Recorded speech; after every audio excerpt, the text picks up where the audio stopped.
बिस्मिल्लाहिर्रहमानिर्रहीम। अस्सलाम वालेकुम। मैं हूं ईसा नकवी और लंदन से इस वीडियो में मुझे ज्वाइन कर रहे हैं इरफान हाशमी साहब। आज बड़ी खबर है लंदन से। पाकिस्तान के वज़ीर-ए-आज़म शहबाज शरीफ, आपको मालूम है कि लंदन में मौजूद हैं और वो लंदन में बरतानिया की एक अदालत में मुकदमा हार गए हैं। इस मुकदमे की तफसील, लंदन में मौजूद क्यों है पाकिस्तान के वज़ीर-ए-आज़म एक इंतहाई अहम वक्त में जबकि मुल्क सियासी अदम इस्तेहकाम का शिकार है। इस वक्त इमरान खान साहब एक लॉन्ग मार्च उनकी जमात लेकर इस्लामाबाद का रुख किए हुए है। पाकिस्तान में एक अहम तरीन तैनाती का मामला अटका हुआ है और हमारे वज़ीर आज़म लंदन बैठे हैं। वो बता रहे हैं कि हमें वो वहां पर अपनी फैमिली के साथ खाना खाने गए हैं। एग्जैक्टली लंदन में चल क्या रहा है उसके हवाले से इरफान हाशमी से पूछेंगे।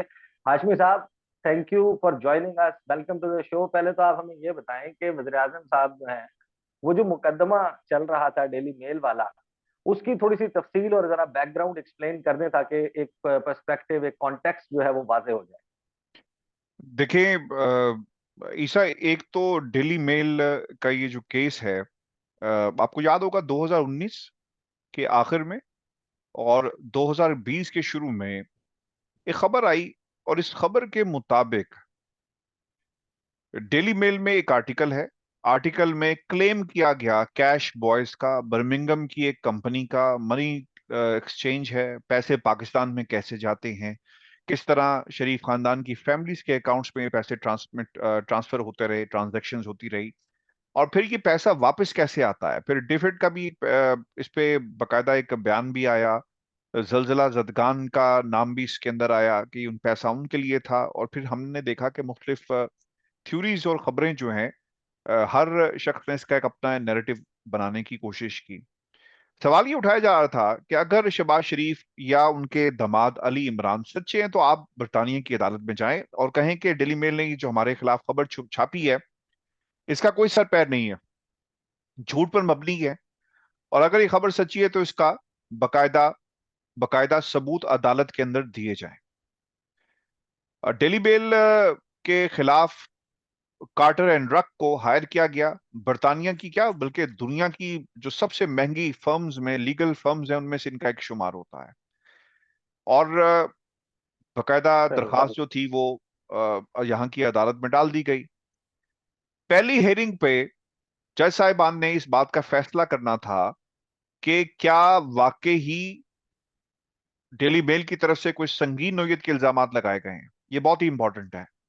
उसका लेवल क्या होगा, लेवल 1, लेवल 2, लेवल 3, या यानी ये संगीनी के जो जो उसके से जुड़ी हुई जो इल्जामात हैं, कितने अहम थे और कितने संगीन नोयत के हैं, उसकी इंटेंसिटी को जो है वो मैयर करना था।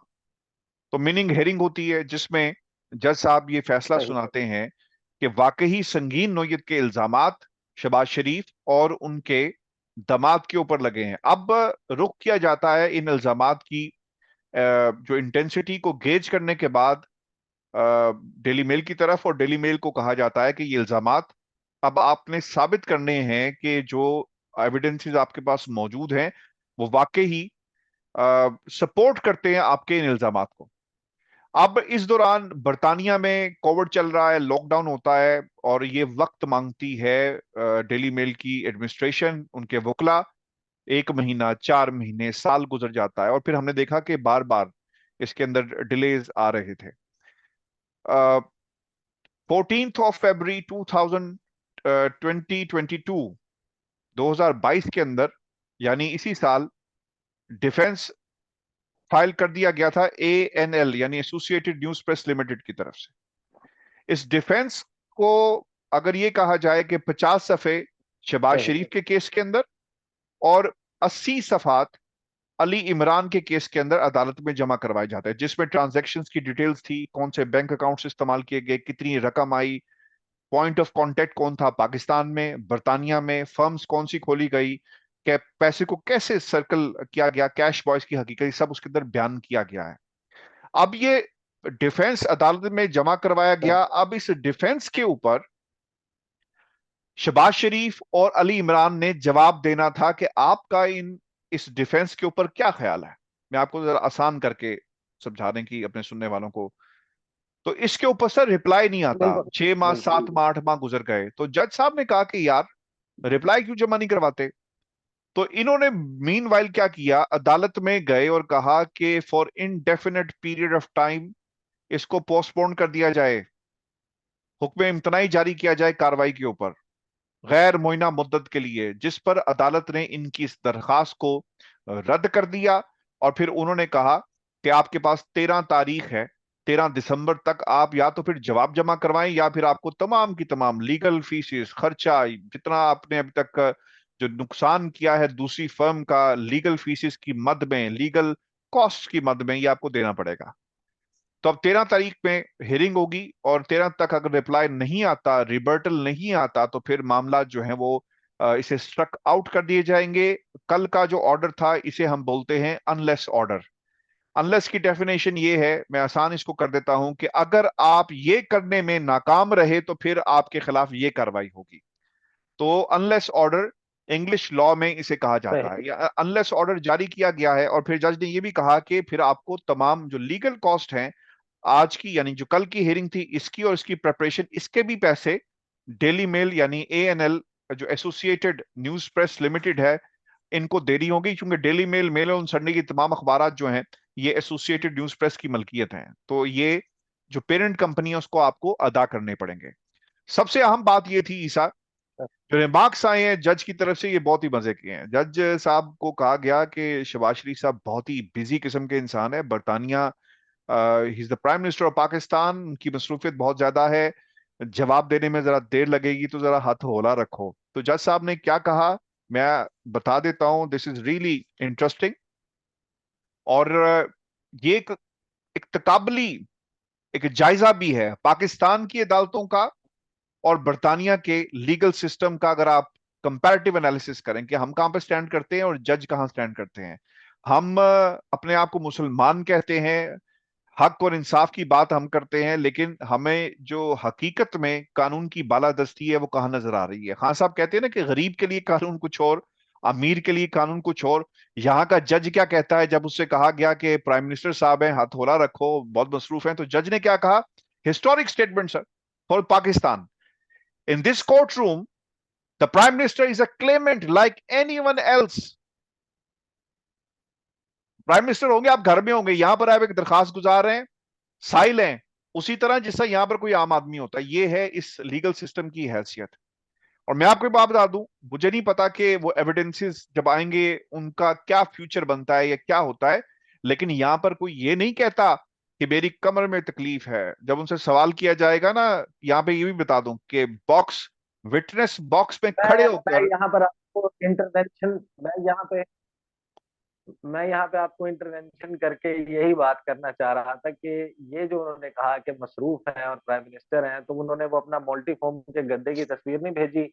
पाकिस्तान में तो आपको पता है कि वो अदालतों से राह फरार इख्तियार करते हैं कमर दर्द का कहकर।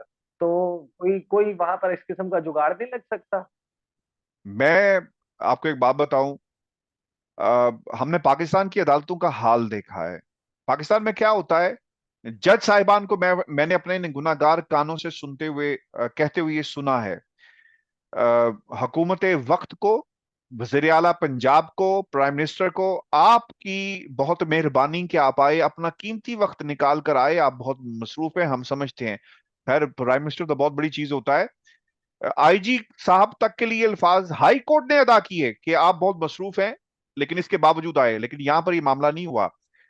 विटनेस बॉक्स में शहबाज शरीफ को खड़ा करके सवाल पूछे जाएंगे, 13 के बाद अगर ये जवाब देते हैं तो फिर कॉन्फ्रेंस मैनेजमेंट जो हेयरिंग है वो होगी, जिसमें एविडेंसेस की लिस्ट आ जाएगी, किन किन गवाहों को पेश करना है उसकी लिस्ट आ जाएगी, रिकॉर्ड शेयर कर लिया जाएगा, प्री ट्रायल हेयरिंग हो जाएगी, तारीख फिक्स कर दी जाएगी, और फिर शहबाज शरीफ साहब को वक्त दे दिया जाएगा कि फलां तारीख को आपने अदालत में पहुंच जाना है और आपसे सवालात किए जाएंगे। इसके बाद ये अगला अमल होगा।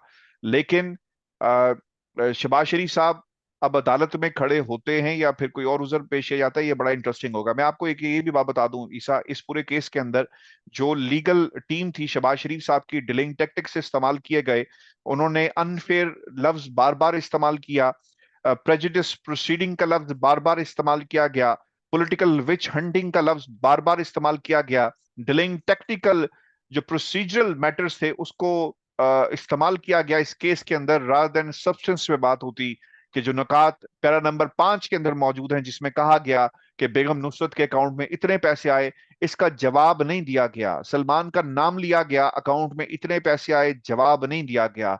शहबाज शरीफ साहब कहां पर स्टैंड करते हैं, जवाब नहीं दिया गया।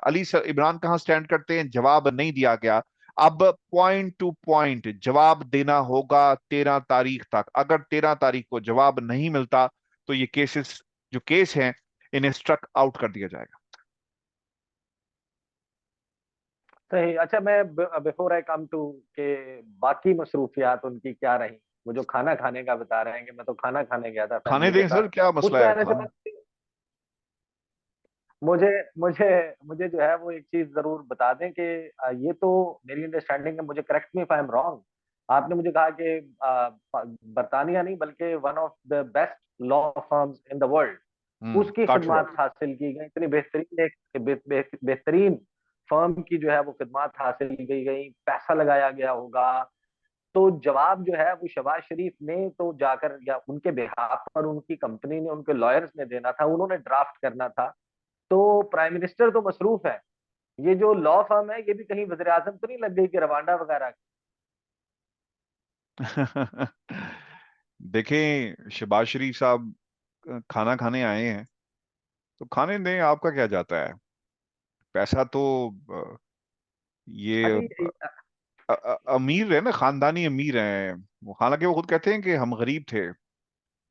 भतीजी कहती है कि खानदानी रईस हैं। तो सर, रईसों का काम है, लंच जो है उनका एक शहर में होगा, एक मुल्क में होगा, रात का खाना कहीं और होगा।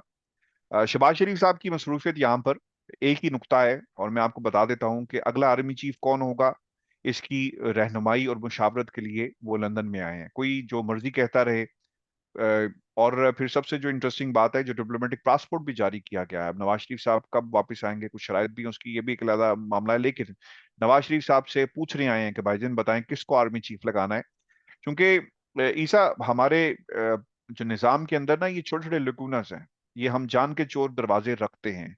अगर पाकिस्तान का आइन ये कह दे कि फलां तारीख को अगर आपके मुल्क का कोई सरबराह या आर्मी चीफ जा रहा है, जैसा चीफ जस्टिस के बारे में कहा जाता है कि सीनियोरिटी में जो टॉप पे होगा उसे बना दिया जाएगा, अगर आर्मी चीफ के हवाले से भी ये काम आ जाए तो किसी को कोई जरूरत नहीं होगी कि वो इसके ऊपर सियासत करे। और सियासत दोनों तरफ से होती है। पाकिस्तान की सियासी जमातें इसको एक बार्गेनिंग चिप के तौर पर इस्तेमाल करती हैं।